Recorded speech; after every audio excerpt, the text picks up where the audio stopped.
माननीय सदस्य श्री अख्तरुल इमाम का प्रस्ताव प्रथम है, अतः माननीय सदस्य श्री अख्तरुल इमाम अपना कटौती प्रस्ताव प्रस्तुत करें।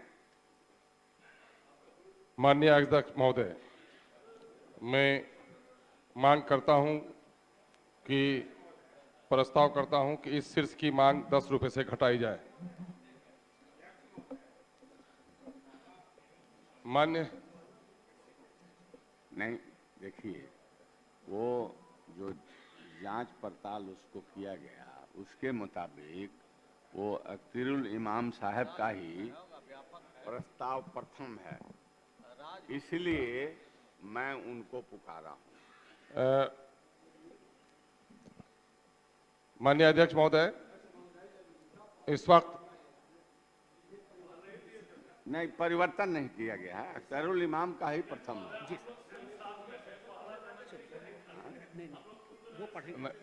भाई सभी लोग साथ पहुंचे थे, साथ पहुंचे तो उसी में कुछ लोगों को बांट दिया गया है। अरे भाई, तो हम भी पहुंचे थे ना आखिर। नहीं तो आप अपना माननीय नेता महोदय, आप स्थान ग्रहण करें। मैंने पुकार दिया उनको, वही प्रथम है, वो पढ़ रहे हैं, उनको पढ़ने दिया। आदेश का पालन करते हुए मैं अपनी ओर से ये मांग करना चाहता हूं कि महोदय पढ़ेंगे ना। महोदय, चूंकि तृतीय अनुपूरक बजट में जो मांग की गई है, मैं उससे मांग पर आपत्ति इसलिए कर रहा हूं कि मौजूदा वक्त यह सरकार किसानों के तई जितनी जिम्मेदारी निभानी चाहिए उस जिम्मेदारी में कहीं ना कहीं विफल है। किसानों की हालत अच्छी नहीं है। यूरिया की कीमतों में इजाफा होने के नतीजे में लोगों को काफ़ी नुकसान उठाना पड़ रहा है।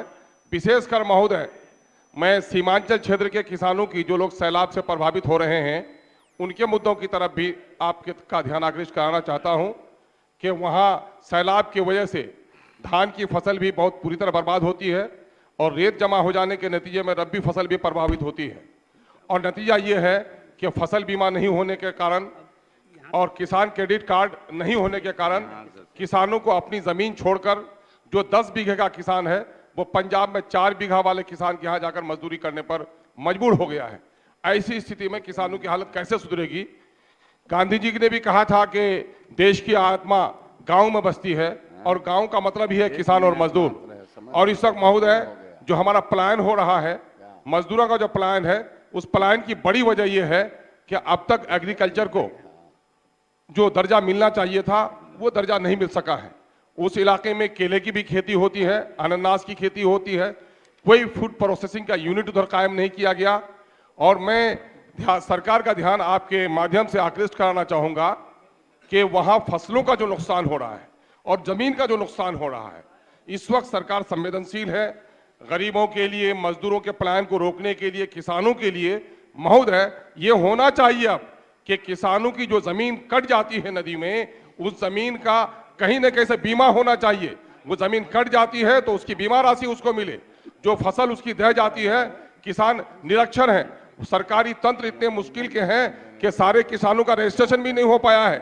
एक अभियान चलाकर सारे किसानों का रजिस्ट्रेशन भी कराया जाए। माननीय सदस्य, सर एक मिनट सर, सारे मिनट ही सर आपका हक बनता है। यकीनन सर, आपका उदार है सर, आप आपकी कर्म फरमाई सर, आपकी कर्म फरमाई। मैं निवेदन ये कर रहा हूं सर कि कम से कम वो क्षेत्र जो प्रभावित है सर, वहां के किसानों का फसल और उसकी भूमि के बीमा की बंदोबस्त की जाए। अगर जमीन कट जाती है, फसल बर्बाद हो जाती है, तो बगैर रजिस्ट्रेशन के वहां किसानों को उनके फसल और उनके जमीन की बीमा कराते हुए उनको सही समय और सुसमय और सही कीमत पर खाद उपलब्ध कराने की तवज्जो दी जाए। बहुत बहुत शुक्रिया।